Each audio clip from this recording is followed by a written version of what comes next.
Welcome back, warrior. We are reading Numbers chapter 13, and the preface is Moses sends 12 spies to search the land of Canaan. Ooh, I love this story. 10 of them bring an evil report, telling only of the strength of the inhabitants. I don't want to hear that. And then we will read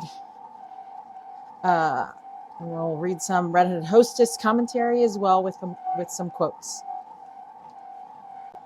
Okay, so Redheaded Hostess says that the Lord had promised Abraham's descendants a very specific land, and that land was at the time called the land of Canaan. However, they could not just go there and live because it was already inhabited by other nations. Abraham, Isaac, and Jacob lived there without issue because they could exist in their tents. But the Israelites were like way over 1 million people, plus their flocks and herds. So once there, they would dominate the land and use all of the resources and water, right? So one interesting thing to know about this promised land was that it was known as a land bridge, meaning that it connected land masses together, making it a high traveled area. To the north was Mesopotamia, to the south was Egypt, and to the east was Babylon. Therefore, travelers were consistently traveling through this area, which is exactly where the Lord wanted Abraham's family to be placed. Why do you think this was so? Ooh, interesting. For some ministering opportunities, perhaps? So, why didn't the Lord place them somewhere where there were no other inhabitants? Consider how this exact land would help them bless the rest of Heavenly Father's children in those days. The Lord was placing them right in the middle of these large ancient civilizations. The Lord had said that through Abraham's seed shall all the families of the earth be blessed, even with the blessing of the gospel. So the Israelites had never seen the land that they had been promised, and so the Lord told Moses to select some rulers from among each tribe and send them to spy out the land of Canaan. A group of men could go somewhat undetected and seem as regular travelers. They were to specifically look to see what the people were like within the land, if the people lived in buildings or in tents, and what the land was like. So this was their testing things out, Now, I would consider this stage research. And only because it's so relatable, right? So we're going to read and we'll see how this research goes. And we'll see how we do the same things in similar ways, okay? Specifically when the Lord asks us to do things. Okay, so Numbers chapter 13, verse 1. And the Lord spake unto Moses, saying, Send thou men that they may search the land of Canaan, or research, right? Which I give unto the children of Israel. Of every tribe of their fathers shall ye send a man, every one a ruler among them. So there would be 12. And Moses, by commandment of the Lord, sent them from the wilderness of Paran. All those men were heads of the children of Israel. And these were their names of the tribe of Reuben: Shammua, the son of Zachar. Of the tribe of Simeon, Shaphat, the son of Hori. Of the tribe of Judah, Caleb, the son of Jephunneh. Of the tribe of Issachar, Igal, the son of Joseph. Of the tribe of Ephraim, Oshea, the son of Nun. Of the tribe of Benjamin, Palti, the son of Raphu. Of the tribe of Zebulun, Gadil, the son of Sodi, like Sodi Pop. No, I'm just kidding. But that would be a cute name for a soda brand. Ideas. I better get some royalties for that one. Okay, verse 11. Of the tribe of Joseph, namely of the tribe of Manasseh, Gadi, the son of Susi. Of the tribe of Dan, Amiel, the son of Gamali. Of the tribe of Asher, Sethur, the son of Michael. Of the tribe of Naphtali, Nabi, the son of Vophsi. Of the tribe of Gad, Guel, the son of Maki. These are the names of the men which Moses sent to spy out the land. And Moses called Oshea, the son of Nun, Jehoshua, Joshua? Sounds like Joshua.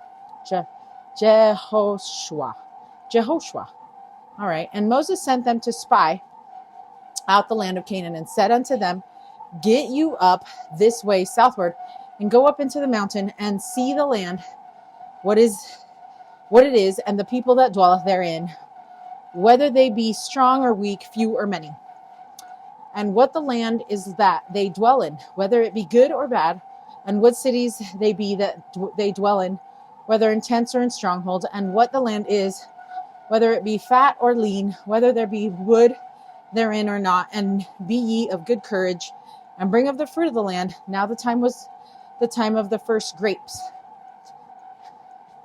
So they went up and searched the land from the wilderness of Zin unto Rehob, as men come to Hamath. And they ascended by the south and came unto Hebron, where Ahiman,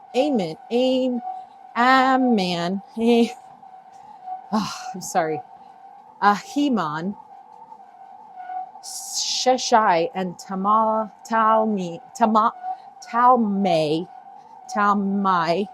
the children of Anak were. Now, Hebron was built 7 years before Zoan in Egypt. And they came unto the brook of Eshcol, and cut down from thence a branch with one cluster of grapes, and they bare it between two upon a staff, and they brought of the pomegranates, and of the figs. The place was called the brook Eshcol, because of the cluster of grapes which the children of Israel cut down from thence. Okay. And they returned from searching of the land after 40 days. And they went and came to Moses and to Aaron and to all the congregation of the children of Israel unto the wilderness of Paran to Kadesh, and brought back word unto them and unto all the congregation, and showed them the fruit of the land. And they told him and said, we came into the land whither thou sentest us, and surely it floweth with milk and honey, and this is the fruit of it. Nevertheless, the people be strong that dwell in the land, and the cities were walled and very great. And moreover, we saw the children of Anak there, and the Amalekites dwell in the land of the south, and the Hittites and Jebusites and the Amorites dwell in the mountains, and the Canaanites dwell by the sea and by the coast of Jordan. And Caleb stilled the people before Moses and said, let us go up at once and possess it, for we are well able to overcome it. But the men that went up with him said, we be not able to go up against the people, for they are stronger than we. Comparison is the thief of joy, right? And they brought up an evil report of the land, which they had searched unto the children of Israel, saying, the land through which we have gone to search it is a land that eateth up the inhabitants thereof. And all the people that we saw in it are men of a great stature. And there we saw the giants, the sons of Anak, which come of the giants. And we were in our own sight as grasshoppers, and so we were in their sight. So, seems like they're trying to play the comparison game, and saying that, of course, they are stronger than us.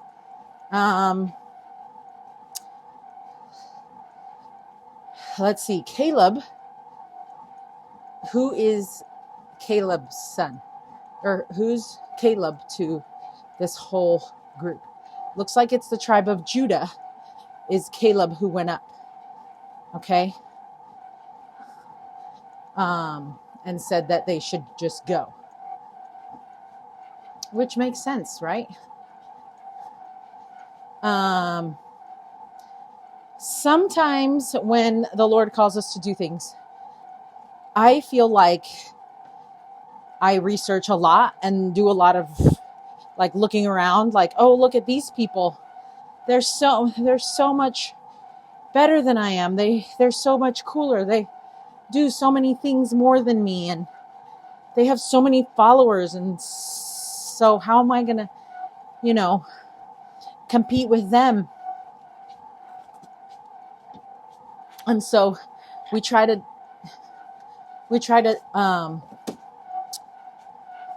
talk ourselves out of it because of who we are comparing ourselves to, because we are, because of all of our own insecurities, instead of trusting the Lord and realizing that he's the one that gave us the idea to do these things, and that he will sustain us and he will strengthen us and he will help us accomplish that impossible task that we have, regardless of how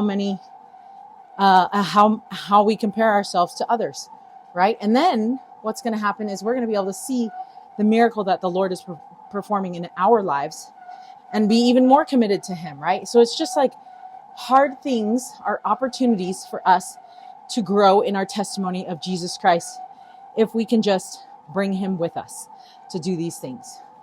So Caleb was the one that stepped forward with full of faith and courage and said to let us go, right? What a wonderful example he is to us all. In a world full of doubters, be a Caleb.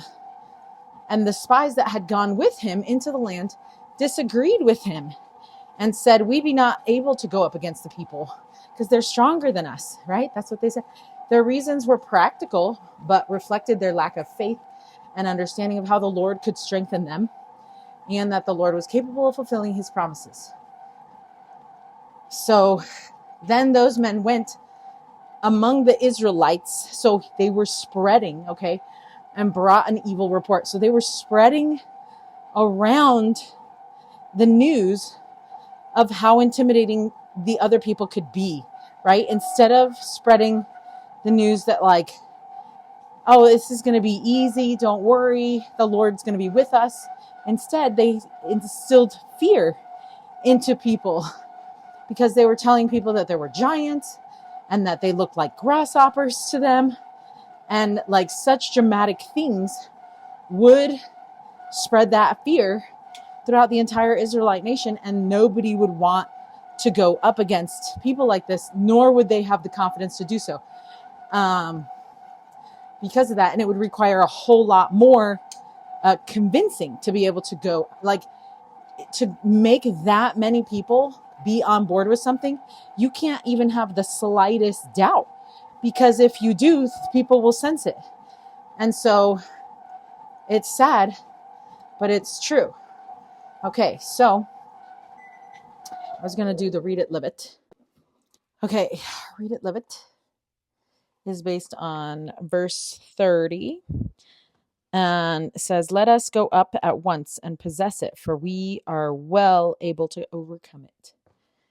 Faith doesn't ignore the giants. It just believes God is bigger. There's power in being the voice of courage. Ooh, that's so good. Believe in a big God. Ooh, yes, believe in a big God. I totally think that's awesome. Believe that he is bigger than anything. Yeah. So that we can overcome all the things. Okay. That is it for Numbers chapter 13. Until Numbers chapter 14. Stay strong, warrior.